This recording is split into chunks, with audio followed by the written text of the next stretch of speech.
bringing you a voice from the past. Hello there. I'm Elwood Matthews, the speaker for the Voice of Salvation radio broadcast and also the television ministries. And from time to time we have interviews with certain people that we feel are vitally important to the Church of God of Prophecy. And of course today is no exception. I have with me, I suppose we could say, perhaps the most important man of the entire church. A man who grew up in the Church of God and his whole life as such has been involved in it. And that gentleman is none other than Bishop MA Tomlinson, who is the General Overseer of the Church of God of Prophecy. Brother Tomlinson, I appreciate you being with us here today and allowing us to come into your office and talk with you.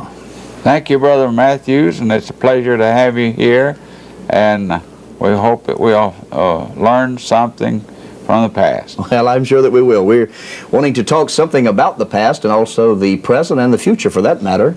And so why don't we just start out from the past. Where were you born, Brother Tomlinson? I was born right here in Cleveland at 2525 Galt Street, and they didn't have no hospital in town when I was born, so I was born in the house. You was actually born there in the home then? In the home. And that is what is now called the Tomlinson home? That's right.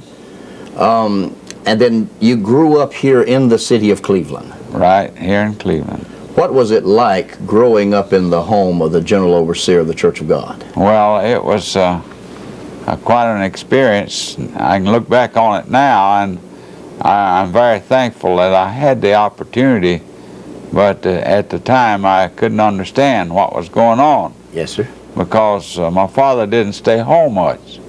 He was on the road most of the time, running revivals and setting churches in order, and he never, and then when he was home, why, he'd stay in the office most of the time. Mm-hmm. Then actually, by him being gone a good bit of the time, a lot of the raising of the children was left to the mother to some degree. Yeah, she raised me quite a bit. Now, actually, there were, how many children in the family? Just four of us. Four of you. That's Halsey and Iris, the two sisters, and my brother Homer.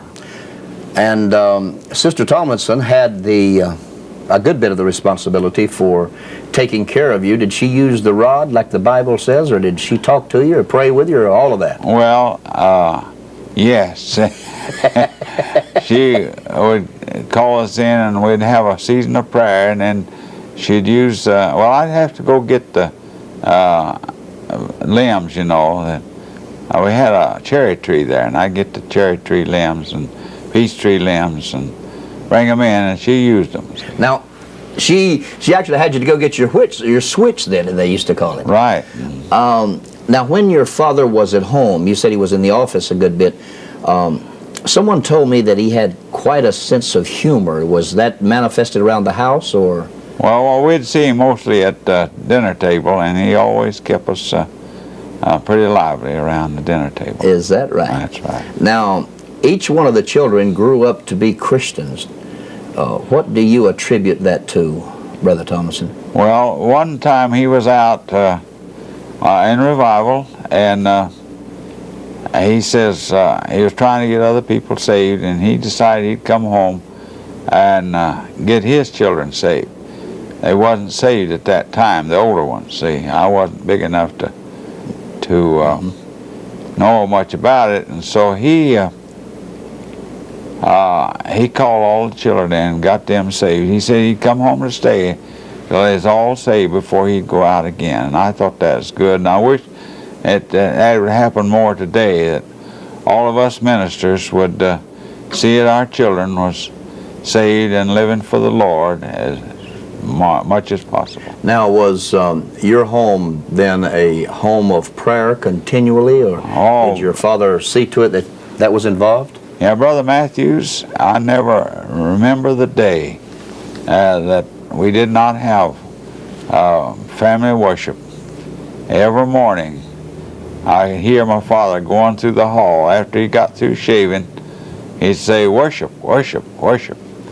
And all of us that's there, even visitors, everybody. I met a man the other day that at the cafeteria. He said the first time he come there, he's a retired minister now, and he says he remembers those days when he'd say, "Worship, worship," and you'd have to come. Is that right? And so we've tried to have worship in our family, in our home, every day since, as far as I know. Now, I'm sure that he had all kind, as any leader does, of problems in the church or what, if it's a business or whatever.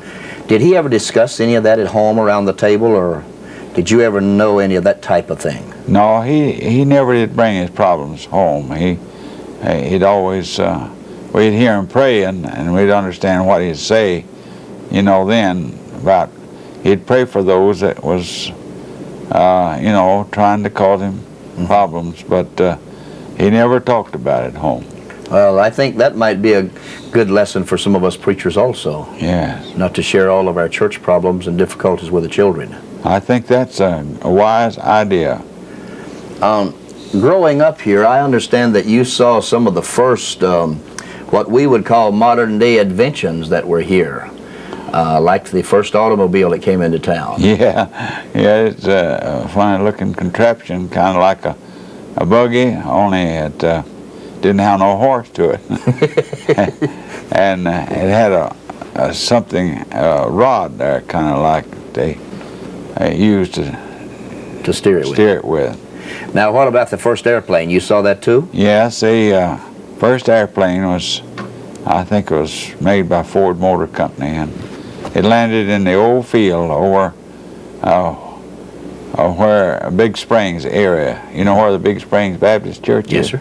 Well, there's a big field back of that church, and that's where the first one landed. Now, we're talking about the first one that landed in Cleveland. In Cleveland, so that yeah. Someone don't think we're talking about the first one like the Wright brothers. Or No, not the Wright brothers. No.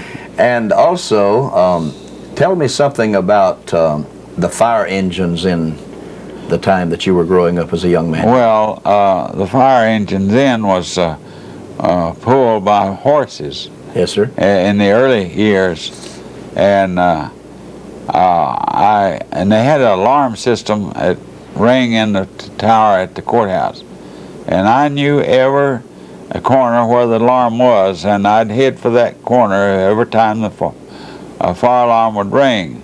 Many times I'd beat the team there, and I'd try to go, and you know, I kept that up till after I married. Is that right? Yeah, my wife had to stop me.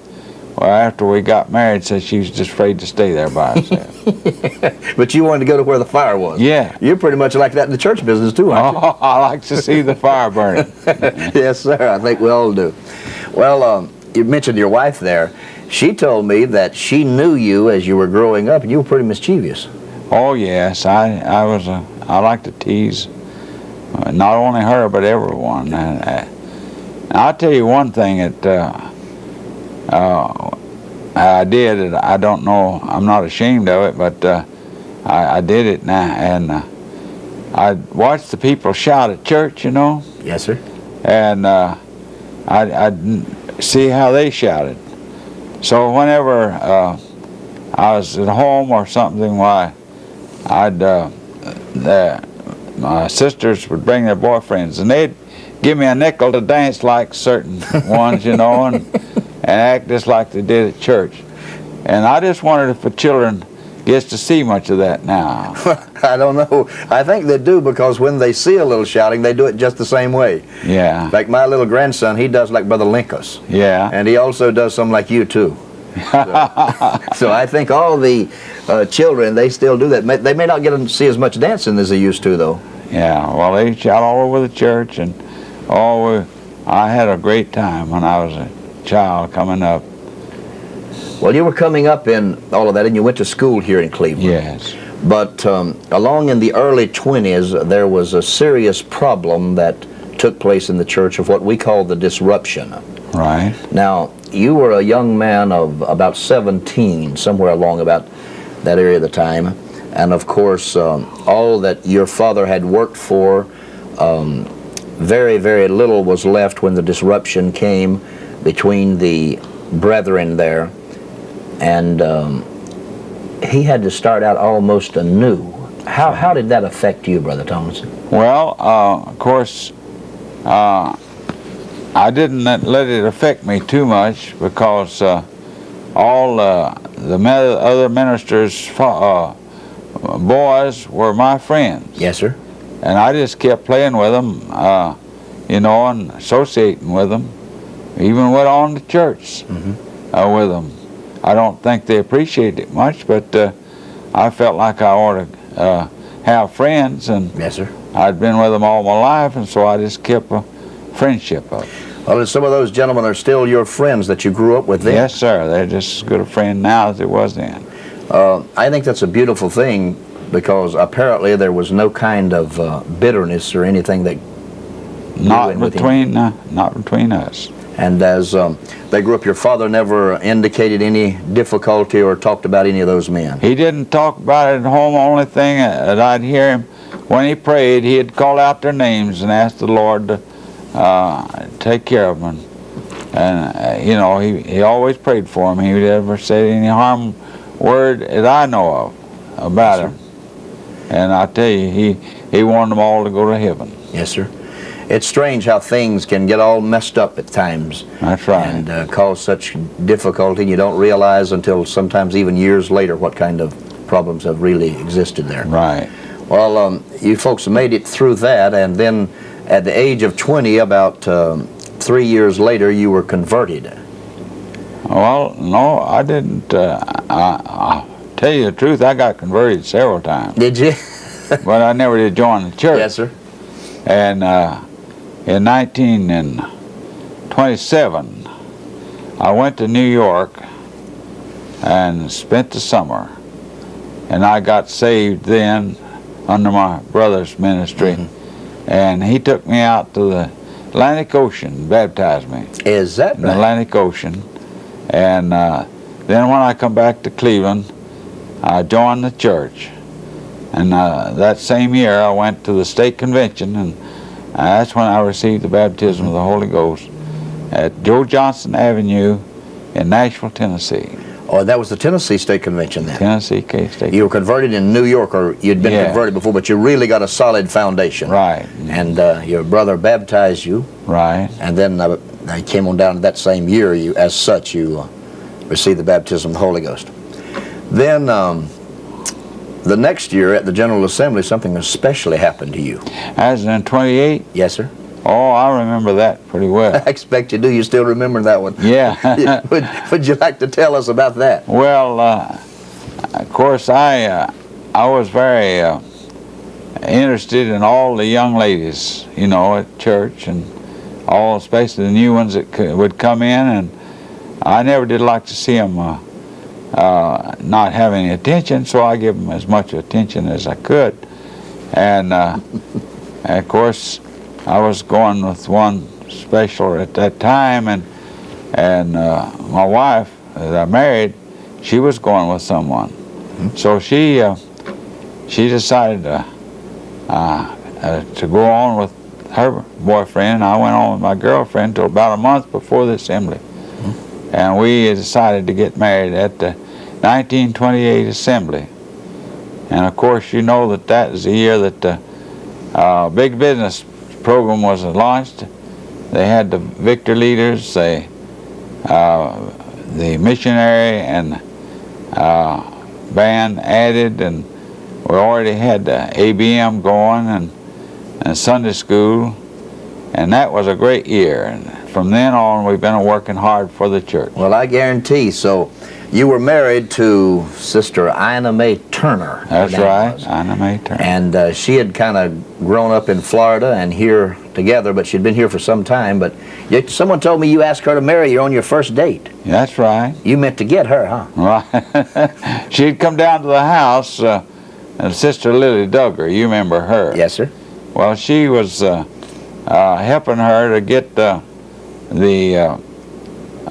program up for the young people on Friday night. We had regular Friday night young people service, and she was up there, and I just wrote her a little note, handed it to her, and I was helping my mother make some chow-chow. Did you ever make chow-chow? I never made it, no, sir. Yeah, well, I was working out on the back porch with my mother.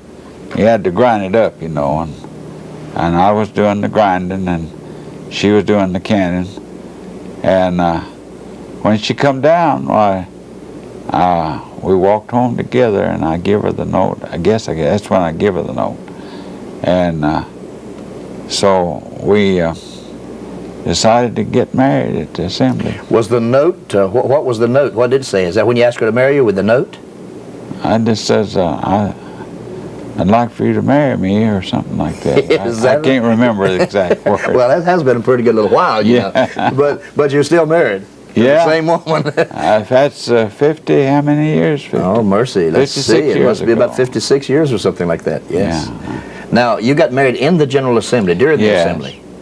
Was it the last part of the assembly, the first part, or? Oh, it was the last night of the assembly, and they closed on Tuesday night then. Oh, I see. And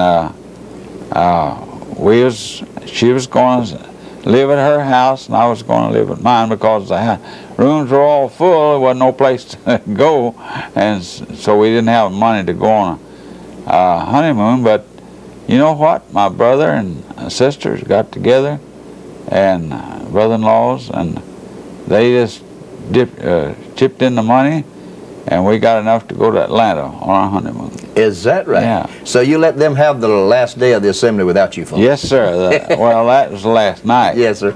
Yeah. Well, that's interesting. Now, after that, you lived here in Cleveland. You and Sister Thompson lived in Cleveland. What kind of work did you do? I was a printer at the Herald Publishing Company, and of course we did most of the church's printing there. That's how come me there. And you were doing that type of work. What were you doing in the local church? I was finally measured up to be a deacon. A deacon. And did you serve in the youth department or anything of that nature? Well, I served as leader of the Victor Leaders for 10 years, I think. And also I was the church treasurer and clerk. But I tell you, wasn't much to look after then. No, wasn't as much money as there is now. Oh, my. What about, didn't you play in a band? The youth group have a band, or yes, a musical band? We had a brass band. That was when Brother Marlowe was our pastor. He had a son that was good in music, and when he come here, he wanted to have a band. So we all got together and had a nice brass band, and you know, we would take that band to the state convention, and we'd have a great time at state convention. What instrument did you play? Oh, I had a baritone horn at the time, the first time. Then I got to play in the drum. But the time we went to convention, we got so happy on that big platform there at Nashville. I just danced all over the platform with that drum while I was having the convention. And that's the big bass drum. Yeah, big bass Well, drum. I guess you were having some time. Yeah, we enjoyed that, and that was in the building just in front of the Capitol there. And that's been many years ago. Well, somewhere along in there, about 3 years after you were married, your first daughter was born, was Wanda. Yeah. And now she's in California now at this particular time. There, she and her husband are overseer of Southern California. Brother Edwards is the overseer of Southern California. Now, you stayed here in Cleveland and worked in this capacity in the church and as a deacon, as a printer. But then in 1942, your life changed. You went to pastor. I got so I couldn't do my work good there at the press, because it seemed like the Lord was working with me. Every time I put something in that press, I want to preach, you know. And so I just preaching up a storm. And so the man, he told me, he said, if you don't do better, he said, we're going to have to get somebody else in your place. So I told him that I guess I just turned in my notice. And you know what, before I left here, he tried to double my salary to get me to stay. Yes, sir. Even though I wasn't interested in printing after that, see. But I didn't stay, and I'm thankful. Well, yes. I went to this church, and of course they had a few members, but about half of them was attending. And we got so, we had to have a revival, and we got a evangelist in the area there, and of course I had opportunity to do a lot of visiting, and I got people interested in coming to church, and they filled that little building, and people would come. The reason they would come, I'd go into the homes, I'd find somebody sick, I'd have prayer with them. They'd never seen me before, but you know, those that sick couldn't come every time, but the family would come.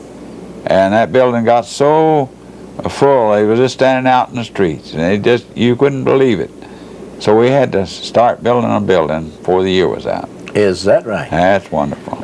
Now, you attribute the most of that success to, of course, the Lord, but because that you were visiting? I believe that the Lord prompted me to visit. Of course, that was during the war, you know. And yes, sir.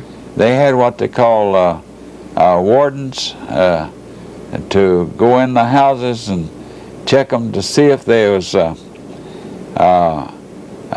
fireproof, or, you know, wasn't too, everything was right. Yes, sir. And so I would find people as sick and people as unsaved, and had opportunity to give my testimony. Now I believe it could work today if yes, sir. We could just put it in operation. The Lord hasn't changed, and His method hasn't changed either. Yeah. They done that in the early church too. Yes, sir. That's exactly right. They went from house to house. And whenever you hear of a church growing much nowadays, somebody's doing it. That's right. That's where the growth is coming from. People love that personal attention, and that's They what you were sure doing. do. And it more than doubled your membership, didn't it? Oh yes, yes. Much more than your congregation size. Well, as far as finance, we get I think $12 in tithes a week, and we had to pay $12 for the room we was living in. But they was good in bringing poundings, and we lived on the poundings. So you didn't suffer. And we didn't suffer. But you know, before we left there, we was getting a limit. Is that right? From that church, and I just feel like it was the Lord that done it. Well, of course it was. Of course, the limit in those days was applicable to what it is now. And when we say limit, we're talking about what a pastor is allowed to get. Yes, that's right. But it would have been comparable to what we're getting now as far as the economy is concerned, I suppose. Wouldn't have been much money, but it'd been a whole lot further than it would go now. And you were there for about a year, a little over a year. Well, I stayed there until October. I'd been accepted again, you know, as pastor there for another year. But when I went home, my father got sick. Yes, sir. And they called me back, and I never did get to go back anymore. And when he got sick, this was in 1943, right after the assembly. Right. In 1943.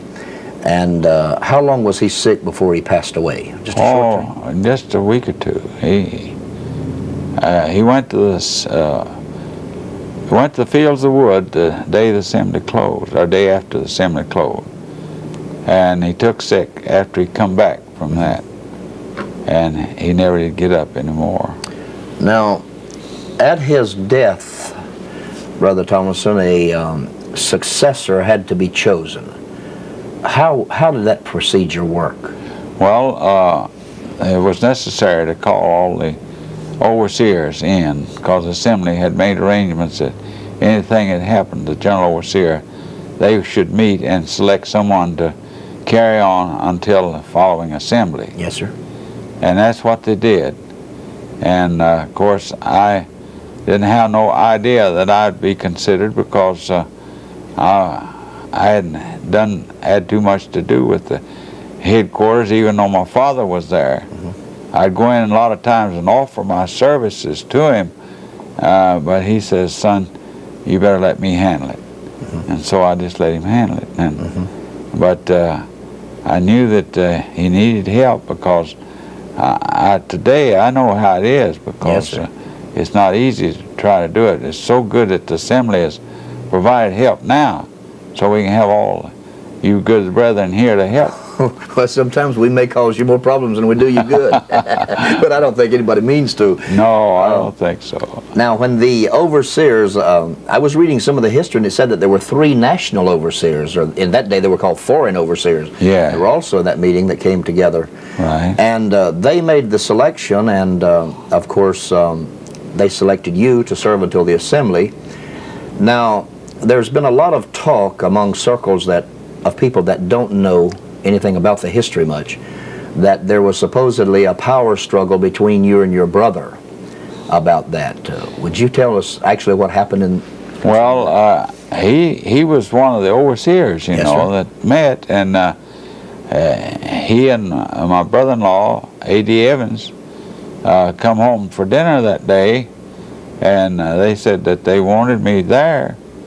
And of course I didn't know what they wanted it for, and so I went with them after dinner, and they began to tell me after we got in session what should take place, and they had already prayed through, I reckon. And so they decided that they'd announce it. And my brother was the one that went outside. He and A.D. Evans made the announcements. And my brother sent the news to the Chattanooga papers and sent it all over the world. And then the next morning, he come to me and he resigned his work as foreign language secretary. And of course I didn't know what he was supposed to do anyway at that time, and I told him that I'd rather he'd stay on, but he decided he didn't want it that way, and I don't know whatever prevailed on him to do that, but we had to continue to go according to what the church had already authorized. From history that I have read, and I've tried to read about anything I could get concerning it by our people, he was one of the main ones in the meeting that wanted you to be the overseer. That's what he done most of the talking, they said. I have read it from the history book Upon This Rock, also Brother James Stone's book, The History and Polity of the Church, and others, and basically the same thing has been mentioned from the minutes. And but somewhere the media, the newscasters and newspapers and different ones, somewhere got the idea, or have used it anyway, that the two of you were in some type of a struggle or a power. But I never did know that there was any power, because we just went on with the regular work of the church, and if there's anything as a power, it just in talk, not in reality. Well, even the night before the selection was made, didn't your brother talk to you at length in the bedroom? Yeah, we slept in the same room, and he had him a bed, and I had me a bed, and he says, I'm getting cold, I'm coming over and sleep in your bed. And so he come over and slept with me the rest of the morning, and seemed in good spirits when we all got up. That's all I knew about it. Well, it's amazing how that things can be twisted a little and get the wrong concept. You mentioned that when they asked you to come up to the place that they were having the meeting, and you didn't know what was going on, did you have any idea ever or thoughts about being general overseer? No, it never did. I hadn't thought about it. Of course, naturally, when I was having a funeral and the people coming by, I'd think, well, wonder who will be next. Yes, sir. I'd had that in my mind, all right. Anybody would, I'm sure. Sure, and but I kept encouraging them, and each one would shake hands with me. I says, we've got to keep going and doing our best. And of course, I was just a deacon at that time, and I was doing my best to promote the church. Yes, sir. Now, your life had to change so radically from that day that you came in to see about your father, and you never went back to your local church there. You were just having the time of your life, and all of a sudden what, 36, 37, 38-year-old man, the whole weight of the world is put on you, the office of the General Overseer. Can you remember the awesome feeling or how you must have felt? I tell you, I felt mighty little at that time, brother. It was, I really didn't know what it was I was accepting. Yes, sir. But the Lord has helped me. The only thing I knew to do was just to ask the Lord to direct. And I depended upon Him, and still do today. Yes, sir. Now, how about your wife? You were expecting a baby about that time, too, weren't you? Yes, And you named that baby Joy. Joy, right. I thought maybe the reason for that was going to bring some joy to your wife because you were going to be so involved in your work. But she told me that she just thought it was a pretty name. Yeah, well, she thought it was a pretty name, but she did bring joy to us. I guarantee. Now, after you accepted the responsibility, you were just overwhelmingly selected, and you accepted that. Did the same staff basically stay with you that you had at General Headquarters? Yes, all except my brother. Yes, sir. Didn't he go to New York for a while? Yeah, he was the overseer of New York too, you know, at the same time. And he said he'd go back to New York, and that's what he told us in the meeting. He'd go back to New York and do his best to bring everybody to the Church of God, see. But then sometime later he resigned from that also. Well, that's next morning. Oh, he resigned from New York the next morning too? Yes. Oh, I see. Now, then you filled out that year, which was almost the whole year, and then the next year, 1944, is when you were unanimously accepted as the General Overseer and selected. That was in the assembly. Yes, sir. And I have read of the great rejoicing in times that were that. Now, you've been there for some great while, what, 40, 41 years, something of that nature, somewhere. Now, what are some of those duties that you have incurred, Brother Tomlinson? What are your duties as the General Overseer? Well, duties is to be here at headquarters to direct the work. All the work here. And also make all the appointments and represent the General Assembly when it's not in session. And you have the responsibility of all the appointments of the national, state overseers, and also the General Headquarters staff. That's right. Now, of course, I'm sure that about everybody's going to be watching this wonders how you do that, because that's such a responsibility. And I'm sure that you have your eye on people, or that... I watch those that's working, and I feel that they have a ability to do the work, and I have confidence in them. And of course, if they don't, well, then we have to make a change. Now, when you're considering someone who, for instance, they have not been appointed, and you've watched them, you've heard of their reports, you've heard things about them, do you counsel with your overseers or other people? Well, sometimes I do, but when the final say, it's yours. I try to get recommendations from different ones about them, because I may not know them personally, see, especially those in other countries. Yes, sir. I have to find out from somebody what kind of workers they are. But I feel like the Lord directs, and I have to depend on Him. And do you get some kind of a feeling, Brother Thompson? Yes, sir. It's a good feeling. There's a feeling that goes with it, isn't there, when you feel good about someone in some particular position? That's right. Someone has said that that has observed you very closely, and I guess a lot of people do during the assembly, that along about Thursday, from Thursday on, you become a different man. Yeah. Well, after they make the reports, then I feel the weight of it. See? Yes, sir. And the time is getting short. So. And then when you come up on like Monday now, at this particular time, is when the appointments are made.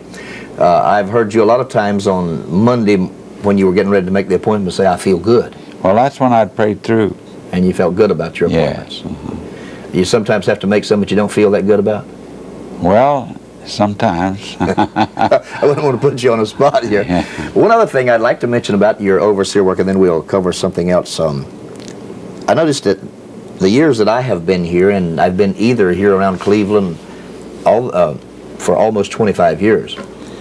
And I notice you've always had an open door policy to the men that work with you whenever they need to see you, and also people that come by, visitors.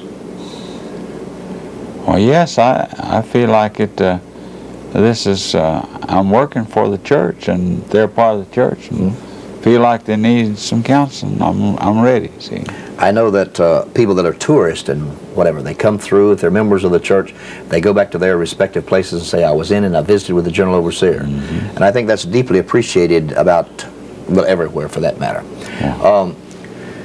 During your 40 years, there has been a tremendous amount of development. One of the first projects that I suppose you were involved in after coming into the office of General Overseer was something that your father had already started, and that's Fields the Wood. Sure. That's turned out to be a multi-million-dollar project there. Yeah, it's a big project.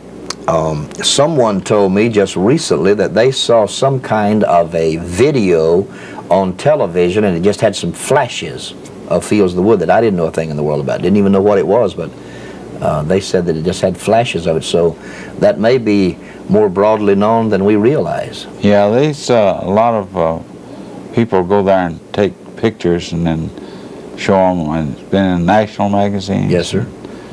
And we estimate somewhere around, what, 250,000 people that come there a year. I believe that's what they tell That's a lot of people coming into the mountains there. Mm-hmm. But it's quite an impressive thing. And then also here in Cleveland, under your leadership and administration, there's been a lot of development here. For instance, this office complex that we're in here. And what are some of the other things? You think? Well, the big tabernacle. The big tabernacle that'll seat 10,000. Of course, our nice publishing house burned down over yonder. That's right. And we had to have a new publishing house. And you know, the members and friends of the Church of God have been so wonderful. Whenever something is needed, they just get down to it and put the program over. And the Lord has blessed and brought us to where it is. Now we have the college out here, and everybody has worked together to help us get what we've got. I just give God the glory.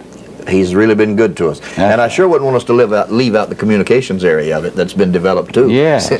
Since you come in, the Voice of Salvation. And also, you've been, under your leadership, there's been a tremendous development among the youth of various areas of youth.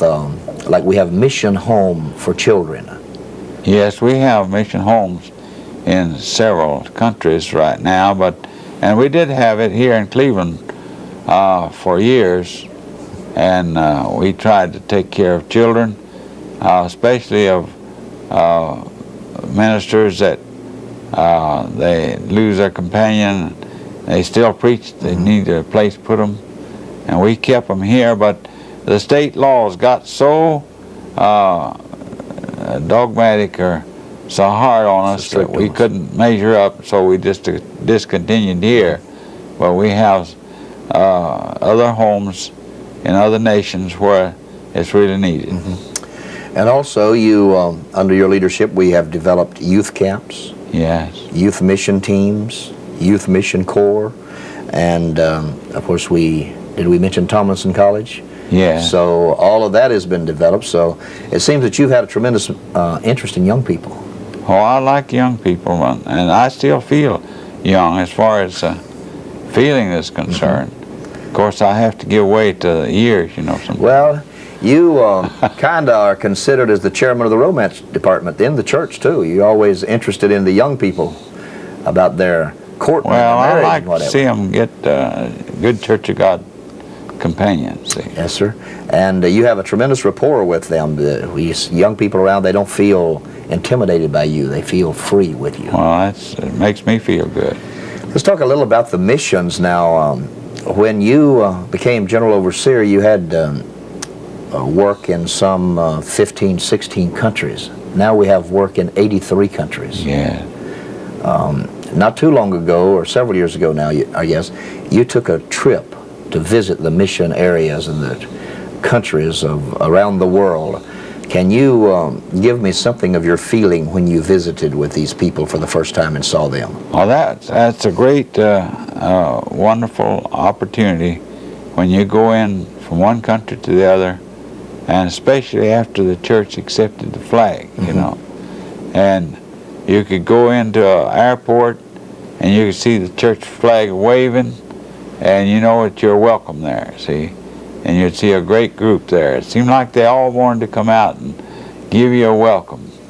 And we just have wonderful times in every country that I've been in. The language barrier didn't mean that there wasn't a relationship in the spirit, did it? No, usually when I went, I always had somebody that knew the language, and I let them tell them what I said. See.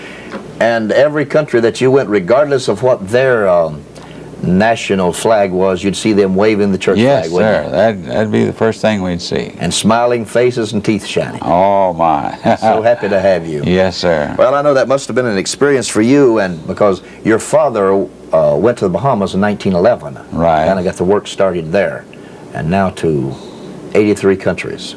That's wonderful. And the church has grown now to some 4,700 churches and almost 250,000 members worldwide. So you've been able to see the Lord give us a tremendous growth, and we thank God for His blessings there. If we could have just kept every member that we've had Oh, goodness. through the years, I believe we'd have been way up in the millions. Oh, yes. Yes, but you know that enemy is still after people, isn't That's right. it? Now, we've talked about the past. Let's look a little bit to the future. Let me ask you a question or two. Of all these countries that you've been to and your service for the Lord and your ministry and over 40 years as general overseer, what are your expectations of the future? What do you think is going to happen in the world, Brother Tomlinson? Well, the scripture says that before the Lord's return, the work is going to be all done. And that means that we're to take the message to every creature in every nation. And of course we can't say that every creature is going to accept, but we want to get it so that they can know about it. And then all true Christians, all the born-again believers are going to be in one church. It's going to be a perfect church without spot or wrinkle or any such thing, because that's the kind of bride He wants to come after, is one that is carrying out the command of the Lord Jesus Christ. And we want to work at it with all of our heart, soul, mind, and strength. Just put into it all we can to win souls for Christ. You know, 50 years ago, even 20 years ago, that kind of philosophy was considered as fanatic. But you know, about every church organization is preaching that now? Yes. They're preaching a coming together of God's people. Right. Now, do you have any idea how that's going to happen? Or No, I wish I did. I wish you did too, so you could tell me. But the Lord wants us to preach what we know, and it seems like He's revealed the scriptures to the Church of God, and I feel like that we need to preach the message, and the Lord is going to work through His people. And I tell you, the ones that has salvation, and you know, you get born into the church, into the body of Christ. I mean, Kingdom. Kingdom. You get born in the kingdom, and all of those in the kingdom, we should try to let them know where the church of God is. They get the church and the kingdom mixed up. Yes, See? sir. And there are wonderful people out in the kingdom, and of course we have to realize that we're in the kingdom ourselves. But yet we have accepted the light, and now we know about the church that Jesus is coming after, and we need to spread the light and get more people to accept the light and walk in the light. And the quicker we get this done, the quicker Jesus is going to come back after His church. Yes, sir. You know, I think that in conjunction with what you're talking about there is a lot of times people misunderstand what we're trying to say. And they think that we're overbearing in certain points, or that we're ultra-conservative, and some other church groups are ultra-liberal or whatever. But the majority of church leaders, I'm talking Pentecostal church leaders now, they have always considered you as not far, far to the right or far, far to the left, but as a moderate. Well, we want to stay in the lids of the Bible. Yes, sir. We want. And that when we're there, we are safe. That's right. Our time is about to run out here, and I've taken a lot of your time already, but before we do close this interview, I'd like to know if you would have some particular word that you would like to say to our ministry. If you were just going to be able to say a few words to the ministry of the Church of God, what would you like to say to them? Well, I'd like to have every one of them right here in the office with me right now. I think we have a wonderful group of ministers. We're proud of them. We want them to get closer to God and study His Word and get the spirit of the last days church and preach the Word and try to win others. Of course, right now you could have a good revival. You can't get very many coming out, but in the early church they went from house to house, and if we can go to house, we'll get the people stirred up, and then they'll come to the church and worship together. Well, that's quite a challenge, and I believe our brethren will try and take that to heart. Also, then, if you could have a word and have all the laity here in your office, what would you like to say to the laity of the church? I'd like for the laity to stand by their appointed leader, their pastor, and help the evangelists when they come, and all work together to win lost souls. That should be our foremost opportunity, to win lost souls and preach the gospel and witness and be an example. And a lot of people, the only sermon they ever get is just watching our lives. And they may never read the scripture, but they know what you believe, and if you'll live the life, you have a chance to win them, see. Yes, sir. Very fine. Now I'd like for one other group, and that's a favorite group of yours, and that's to the young people. Oh, what would you like to say to the young people? I'd like to encourage the young people to put all their energy in serving the Lord. I know that the world has things to attract and try to keep them away from church, but if they would just get so wrapped up in church work and try to have something going every night for the young people and keep them busy in the church work, we wouldn't lose so many. We want to gain the young people, and we can't gain them if we go the other way. We want to all come to church and worship God and put our whole soul, body, and strength into the service of the Master, and they'll see the power of God work. And I believe the scripture says the power of God will draw all men unto Him, and that's what we need. That is the truth. Well, thank you so very much, Bishop Tomlinson, for this interview and for these challenging words that you've given to our ministry and to the laity and to the youth. So you've just covered the whole spectrum here today. And I appreciate the information, and the Lord bless you so very much. Well, thank you, Brother Matthews, and thank you, Brother Dan. You've been mighty faithful, and we hope that something has been said that will stir our hearts and stir the people of the Church of God to greater action. Well, thank you, and the Lord bless you. And now we will take off from this video, and I trust that you will listen to what the Bishop has said to you and that you will be challenged by his words. God bless you.